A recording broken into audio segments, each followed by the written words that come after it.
भगवान का उत्सव मनाया गया सारे ब्रजमंडल में। भगवान का उत्सव चालू था। नंद बाबा यशोदा मैया के यहाँ भीड़ लगी थी बधाई देने वाला। अरे मैया बधाई हो, बुढ़ापे में तैने रबड़ी सी रात में लड़ुआ सुलाला जायो मैया, नेक बधाई हो, बड़ी दूर से हम आई हैं। अब भगवान का उत्सव चल ही रहा था, नंदोत्सव, कि तभी पूतना मौसी एंट्री कर गई। कौन सी मौसी आई? पूतना लोक बालघिनी राक्षसी रुधिरासना जिघांसया पहरे स्तनम दत्वा सदगतिम। पूतना छोटे छोटे बच्चों को मारकर खा जाती। अच्छा, आप पूतना को जानती हो मैया? आप जानती हो? पूतना के बारे में सुना आपने? आप पूतना को जानती हो मैया? बोलो हाँ ना, कुछ तो बोलो। जानती हो? यही मेरठ में रहती थी क्या? हाँ? आपके बगल में पड़ोसन थी क्या आपकी? आप पूतना को जानती हो मैया? अब कह रही हो नहीं जानते, अभी कह रही नहीं जानते। पूतना के बारे में हम सबने सुना है। पूतना क्या खाती थी? छोटे छोटे बच्चों को। पूतना क्या खाती थी? छोटे छोटे बच्चों को खा जाती थी। बच्चों के नसों को काट कर खून पी जाती थी पूरा। रुधिरासना, पूतना लोक बालघनी राक्षसी, रुधिरासना, खून पीती थी, पानी नहीं पीती थी वो, रुधिरासना। लेकिन ऐसी पूतना को भगवान ने परम गति दी। अच्छा, पूतना मांस खाती थी।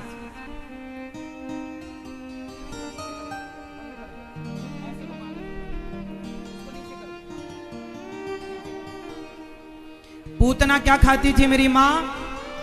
जोर से मांस खाती थी। आप में से कितने लोग मांस खाते हैं? कितने पूतना की बिरादरी के हैं?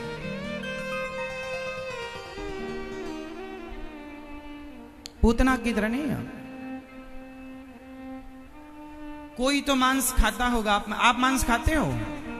अंडा, मुर्गी, मछली, बकरा, बकरी कुछ आप खाते हो? सही, कभी नहीं खाए? कभी तो खाए हो। पहले तो मछली खाते थे आप, मुर्गी खाते थे? नहीं, ये भैया पहले खाते थे। नहीं, आप तो कह रहे हैं पहले खाते थे। पहले खाते थे तो पहले क्या खाते थे? मछली, मुर्गी? क्या मुर्गी खाते थे, मछली नहीं। आदमी खाते थे।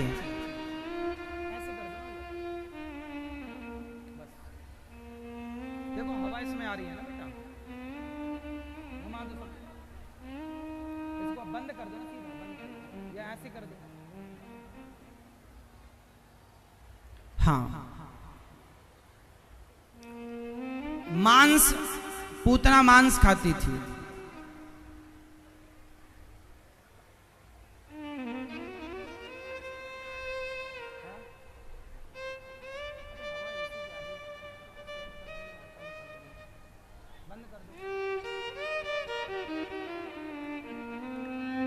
पूतना छोटे छोटे बच्चों को मार करके मांस खा जाती थी।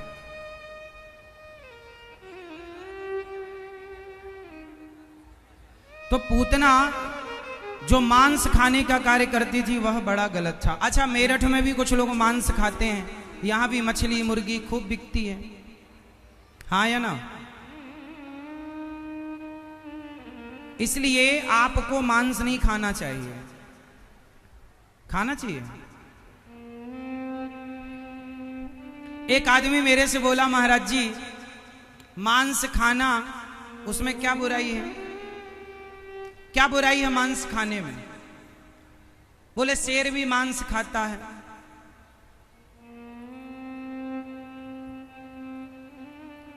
अमेरिका, जापान, लंदन, पेरिस के लोग मांस खाते हैं, हम भी मांस खाएं? नहीं, सबके लिए मांस नहीं।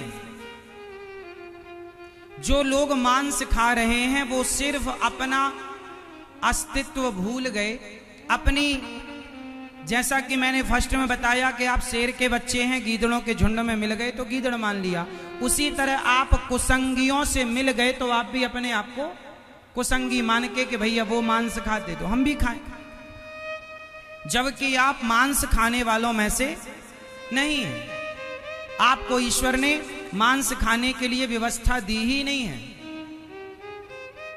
अब आप कहो जी कि शेर तो मांस खाता है,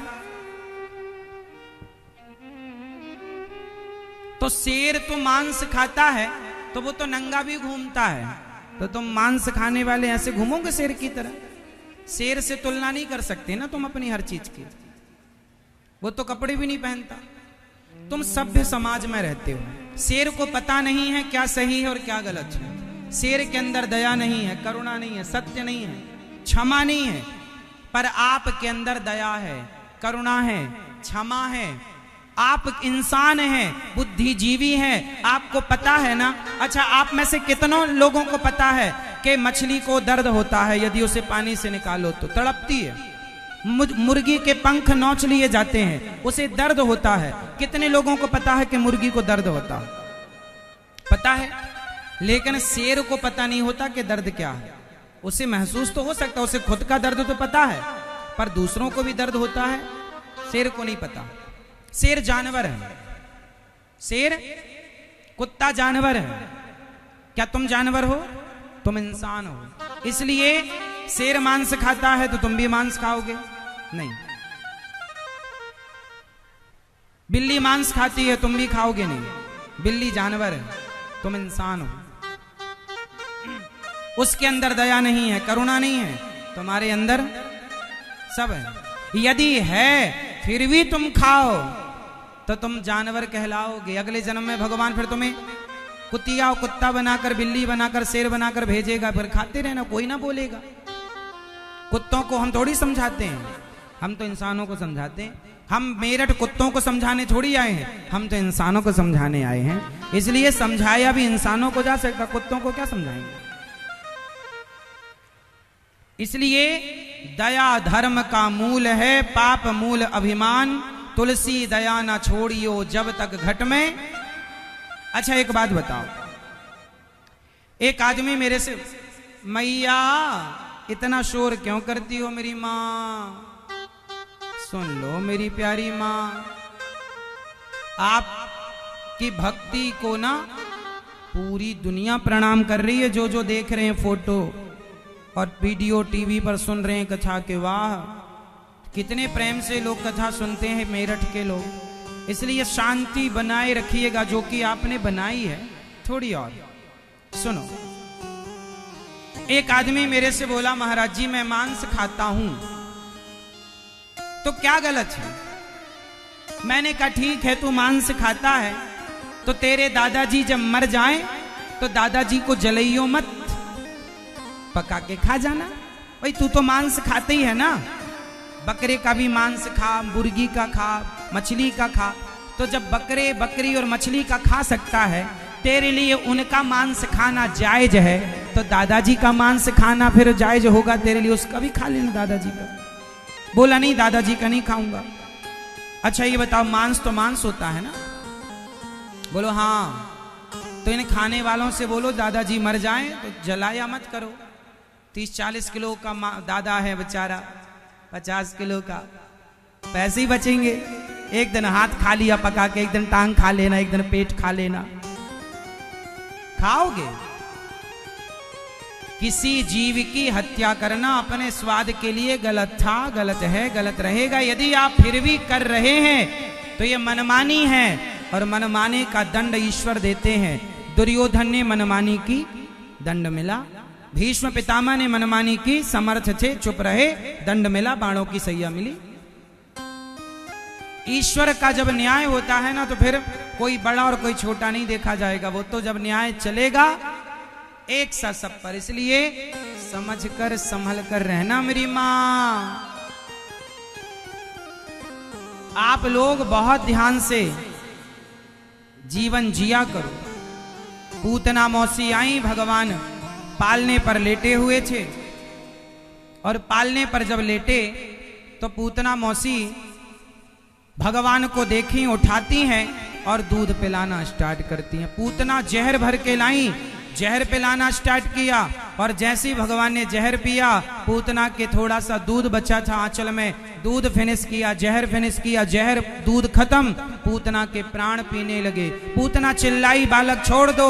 भगवान बोले, मौसी जी हम जल्दी से किसी को पकड़ते नहीं हैं, और पकड़ लेते हैं तो फिर कभी छोड़ते नहीं। यहाँ पकड़ने की व्यवस्था, छोड़ने की कोई व्यवस्था नहीं। पूतना को पकड़े भगवान, उड़ करके भागी तो भगवान ने प्राणों का पान किया, पूतना धड़ाम से गिर पड़ी। पूतना का उद्धार हुआ, पर भगवान ने पूतना की दुर्गति की कि सदगति की? बोलो। भगवान को जिसने जहर पिलाकर मारना चाहा, उस पर भी भगवान ने कृपा दृष्टि बरसाई, उन्हें भी परम धाम वैकुंठ का पद दिया। जो गति यशोदा माँ कौशल्या को मिलेगी, वही पूतना को। ऐसे दयामय भगवान हैं, करुणा ऐसे। इसलिए भगवान की शरण में रहा करो। हे नाथ, मैं आपको कभी हर पल याद रखो भगवान को।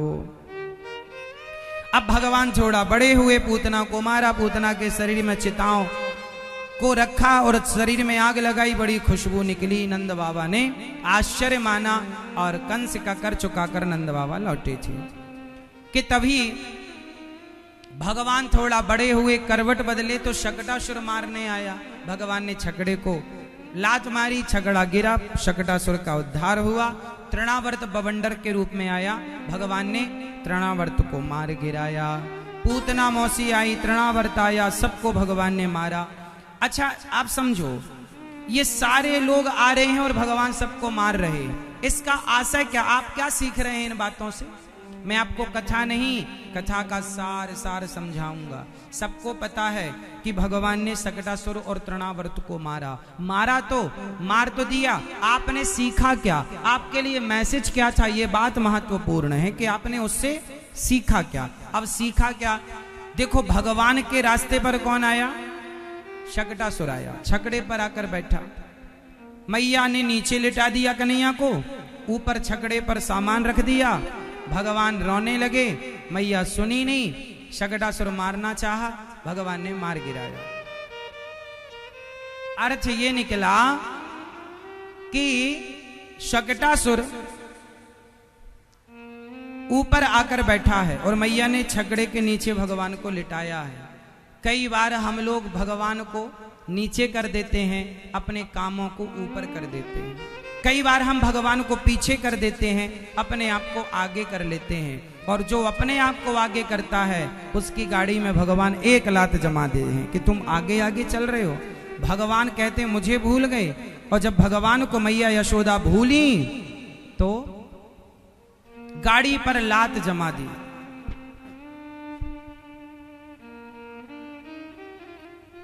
इसलिए भगवान को भुलाना नहीं है। और पूतना को मारकर, तृणा और शकटासुर को मारकर ये मैसेज मिला कि जीवन में जब आप अच्छे कार्य करने आगे बढ़ेंगे तो जीवन में ये बाधाएं तृणावर्त बनकर, शकटासुर बनकर आपके जीवन में बाधाएं खूब आएंगी। लेकिन उन बाधाओं में भी आप अपने हौसले कमजोर ना करिए, क्योंकि उन बाधाओं के बाद जीत आपकी ही होगी। और भगवान ने हर संकट से अपने आप को बचाया है, हर संकट से भगवान ने अपने आप को बचाया है, हर संकट से बचाया है। अब भगवान थोड़ा बड़े हुए तो गर्गाचार्य जी ने नामकरण संस्कार किया। हमारे हिंदुओं में सनातन संस्कृति में कितने संस्कार हैं? जोर से, आपके पास कितने हैं? 16 तो हैं टोटल, आपके पास कितने हैं? कितने हैं? आपके अंदर संस्कार हैं? हैं? कितने संस्कार हैं आपके अंदर? कितने संस्कार हैं? 32 हैं। दांत सुने थे 32 संस्कार ही 32। एक दो सुनाओ। हाँ अच्छा है, 32 संस्कार होते 16 हैं।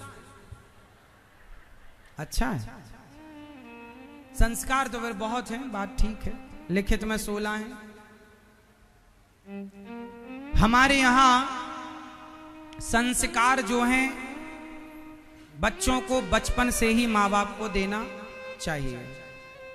आजकल अच्छा बताओ, बच्चे लापरवाह हो गए हैं कि माता पिता?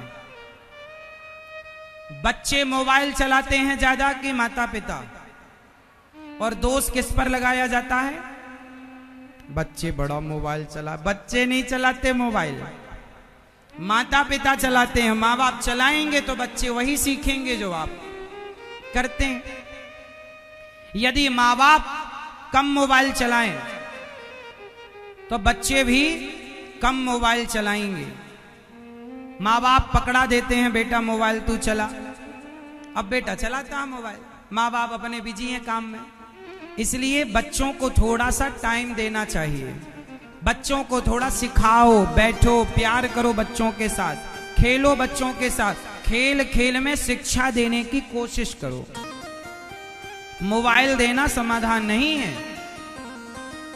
आप माँ बाप बच्चों को संस्कार नहीं देते, इसलिए बच्चे बिगड़ रहे हैं। स्कूलों में बच्चों को क्या मिल रही है? शिक्षा। स्कूलों में क्या मिल रही है? अच्छा, संस्कार मिल रहे हैं क्या? स्कूलों में संस्कार है? बोलो हाँ कि ना। स्कूलों में केवल शिक्षा है, संस्कार कहाँ देंगे?